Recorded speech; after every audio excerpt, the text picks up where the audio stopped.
का तिथि क्या है? 11 मार्च 19 मार्च 11 मार्च को कलश और शोभा यात्रा है। 12 तारीख से कथा, 12 मार्च से 19 मार्च तक वो अनवरत कथा चलेगी। इससे बढ़कर के कोई महत्वपूर्ण कार्य संसार में नहीं हो सकता और यह अति सराहनीय कार्य है, अति महत्वपूर्ण कार्य है और अति प्रशंसनीय कार्य है। संत हमारे हिंदू समाज की एक ऐसी कड़ी है जो हमें समरसता का भाव उजागर करने की एक प्रेरणा प्रदान करते हैं। धन्यवाद। बहुत बहुत धन्यवाद।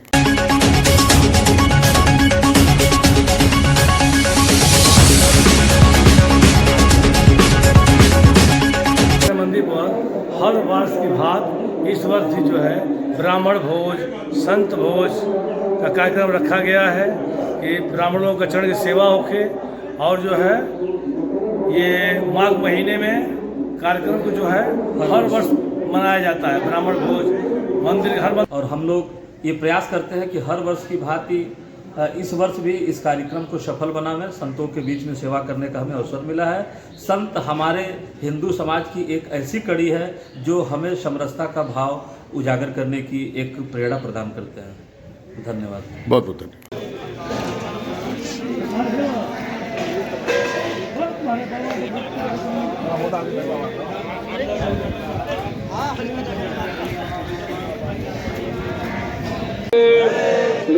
जनकपुर धाम के हनुमान जी महाराज के बाबा लक्ष्मण के भगवान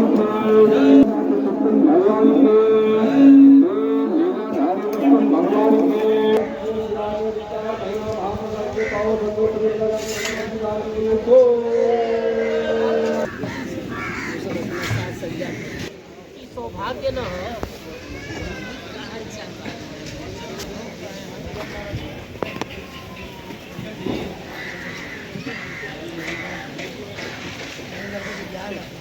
अब आप लोग यहाँ बंधु भैया पड़ा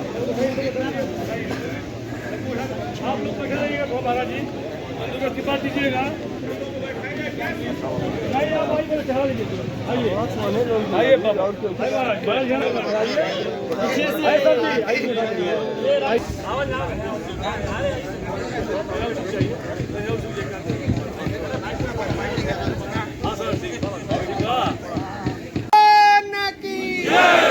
वृंदावन बिहारी लाल की, संकट मोचन हनुमान जी महाराज की। माँ सरयू सेवा संस्थान के तत्वाधान में जो ये आज ब्राह्मण भोज हो रहा है, तो इस पे आपके क्या विचार हैं मानस कोकिला जी? माँ सरयू के पावन संस्थान के तत्वाधान में जो ये कार्यक्रम हो रहा है, ये वास्तव में अति सराहनीय है, वंदनीय है, संतों की सेवा है और माघ के इस पुनीत महीने में अपने सनातन धर्म की रक्षा हेतु यह बड़ा ही पुनीत कार्य है कि संत मिलन और संत प्रसाद, इससे बढ़कर के कोई महत्वपूर्ण कार्य संसार में नहीं हो सकता और यह अति सराहनीय कार्य है, अति महत्वपूर्ण कार्य है और अति प्रशंसनीय कार्य है। ब्राह्मण जनों से आशीर्वाद प्राप्त करते हैं। इस महीने में भोजन करा करके, दक्षिणा दे करके, वस्त्र दान करके बड़ा ही हम लोगों को आत्मीय सुख प्राप्त होता है इस कार्य को करके। ये बहुत जोरदार काम है और ये सनातन से जुड़ा हुआ काम है और हम लोग जो पश्चिमी सभ्यता से परेशान हो रहे हैं, मुझे लगता है कि ये मंच, ये माँ सरयू जो समिति है, ये मंच पूरे पश्चिम को जवाब दे रही है और हम मानते हैं कि सूरज पूरब से उगता है। हमको पश्चिमी सभ्यता से कुछ भी सीखने की ज़रूरत नहीं है। पश्चिमी सभ्यता अपने आप, सूरज हमारा जब पश्चिम में डूब जाता है तो फिर हम पश्चिमी सभ्यता से कुछ भी नहीं सीख सकते हैं। तो मुझे लगता है कि ये जितना जो भी संगठन है, ये अपने आप में आदर्श प्रस्तुत करता है और समूचे गोरखपुर को ही नहीं, समूचे उत्तर प्रदेश को और समूचे भारत को ये सीखना चाहिए कि हमारी वास्तविक परंपरा क्या है। मैं अपनी तरफ से इन सब तमाम लोगों को इसके लिए बधाई देता हूँ और उन सबके जीवन की मंगल कामना करता हूँ कि आप और बेहतर काम करें। बात पश्चिमी सभ्यता की आप कर रहे हैं, लेकिन कहीं कहीं ये देखने को और सुनने को मिल रहा है कि जो आजकल की युवा पीढ़ी है पाश्चात्य सभ्यताओं को अपनाने की होड़ में लगी है। पर आप क्या कहें? बिल्कुल भैया, आपने अभी कोरोना का दंश झेला है। ये सवाल अपने आप में खुद का जवाब है। अगर मैं जवाब दूं तो शायद बेहतर नहीं होगा। आप अपने आप को एक बार 2 साल पहले घूम के देख लीजिए, अपने अतीत में झांक लीजिए, पश्चिमी सभ्यता की तरफ बढ़ने वाले लोगों का क्या हश्र हुआ।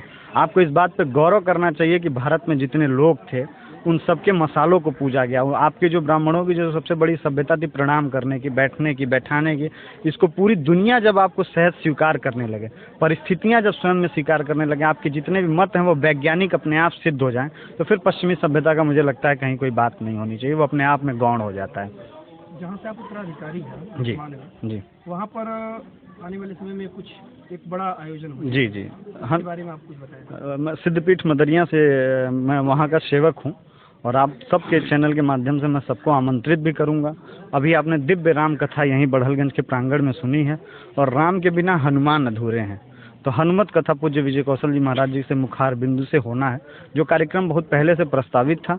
जब हम लोग को ये पता चला कि राम कथा होने वाली है तो मुझे लगा कि राम कथा से पहले अगर हनुमान कथा की जाएगी तो शायद ये अवहेलना होगी। सन्यासी होने के नाते, ब्रह्मचारी होने के नाते हम लोगों ने इस कार्यक्रम को राम जी की कथा के बाद 11 मार्च से 19 मार्च को सिद्धपीठ मदरिया के विशाल प्रांगण में इसका आयोजन किया गया है और मैं उम्मीद करूंगा कि जो भी लोग इसको देखेंगे सुनेंगे वो सब सादर आमंत्रित हैं। उन सबका मैं इस हनुमत कथा का समय क्या है? 2 से 5 का समय रखा गया, 2 बजे से शाम 5 बजे तक। वो चूँकि व्यक्तिगत सवाल आप, जी जी जी एक वेल एजुकेशन लेने के बावजूद संत के वेश में और एक मंदिर पे आकर के लोगों के बीच में सेवा करने का सौभाग्य है भैया। अभी आप देखिए मैं उम्र में सबसे कम और सबसे छोटा हूँ, फिर भी यहाँ जो लोग भी अनुभवी हैं, जिन्होंने समाज में बहुत अच्छा काम किया, इन सब ने आप सब जितने भी पत्रकार, इन सब ने आप सब जितने भी पत्रकार बंधु हैं, व्यापारी बंधु, इन सब ने समाज में बहुत बेहतर किया।